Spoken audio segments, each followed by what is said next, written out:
হচ্ছে কেক, বাড়ছে ব্যাপক চাহিদা। আগুনে পুড়িয়ে বা কোনো বৈদ্যুতিক যন্ত্রে নয়, ফুটন্ত জলে তৈরি হচ্ছে 25শে ডিসেম্বর উপলক্ষে সুস্বাদু ছানার কেক। 25শে ডিসেম্বর উপলক্ষে হাটে বাজারে দেদার বিকোচ্ছে বিভিন্ন ধরনের ও বিভিন্ন কোম্পানির ও বেকারির তৈরি কেক। আর সেগুলো সাধারণত তৈরি হয় আগুনে পুড়িয়ে বা কোনো বৈদ্যুতিক যন্ত্রের মাধ্যমে। কিন্তু কখনো শুনেছেন বা দেখেছেন ফুটন্ত জলে কেক তৈরি হতে? এবার 25শে ডিসেম্বর উপলক্ষে নদিয়ায় নবদ্বীপের এক ব্যবসায়ী আগুনে না পুড়িয়ে ফুটন্ত জলে ছানা সহ বিভিন্ন উপকরণ দিয়ে সম্পূর্ণ নিরামিষ কেক তৈরি করে তাক লাগালেন। প্রস্তুতকারক সুমন ঘোষ জানান, এই কেক তৈরি করতে বেশ কয়েকটি ধাপ রয়েছে। প্রথমে বাজার থেকে ফ্রেশ দুধ এনে সেটিকে আগুনে জাল দিয়ে তা দিয়ে ছানা তৈরি করা হয়েছে।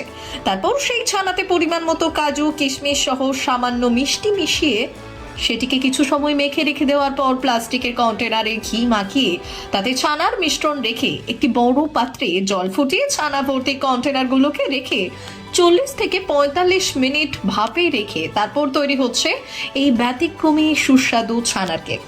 প্রস্তুতকারকেও বললেন, এতে কোনো রং, কেমিক্যাল কিছুই ব্যবহার করা হয়নি, চিনিও খুব সামান্য ব্যবহার করা হয়েছে যাতে সকলেই খেতে পারেন। এমনিতেই নবদ্বীপে নিরামিষ কেকের চাহিদা একটু বেশি থাকে, আর এবার এই ফুটন্ত জলে তৈরি ছানার কেকের চাহিদাও একটু বেশি হবে বলেও আশাবাদী ব্যবসায়ীরা।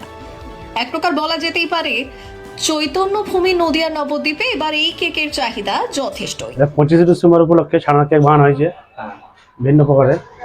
ঠিক আছে, ছানা দেওয়া আছে, এতে দেওয়া আছে হালকা পরিমাণ মাত্র চিনি। মাঝে যাদের সুগার আছে তারাও খেতে পারবে। এটা কোনো ইয়ে নেই, অসুবিধা নেই, কোনো কেমিক্যাল নেই, কোনো কালার নেই, কোনো ইয়ে নেই। ওতে কাজু, কিশমিশ দেওয়া আছে, চেরি।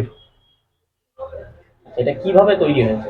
এটা তৈরি হয়েছে ভাপের ওপর। প্রথমে কন্টেনার, যে প্লাস্টিক কন্টেনার পাওয়া যায়, সেই কন্টেনারের গায়ে ঘি লাগানো হয়েছে। ঘি লাগিয়ে ওতে ছানা দেওয়া হয়েছে। ছানা দেওয়ার পর ওটা হচ্ছে জলে হাফ, ওই জলে যে কন্টেনারে হাফ জল দিয়ে ওটাকে ভাপ দিয়ে বানানো হয়েছে। অন্যান্য সময় তো কেক পুড়িয়ে করা হয়, বা এইটা তো সম্পূর্ণ নতুন ভাবে তৈরি। হ্যাঁ, এটা সম্পূর্ণ নতুনভাবে এবছর বানানো হয়েছে, নতুন পদ্ধতি বানানো হয়েছে। এটা চাহিদা অনেক বাড়বে। চাহিদা বাড়বে এটা কোনো অসুবিধা নেই, এটা সবাই খেতে পারে, যাই সুগার আছে, সুগার ফ্রি আছে। মোটামুটি কতক্ষণ ভাপে দিতে হয় এটা? মিনিমাম 40 থেকে 1.5 ঘন্টা মতো দিতে হয়। ব্যুরো রিপোর্ট, উত্তরের প্রহরী।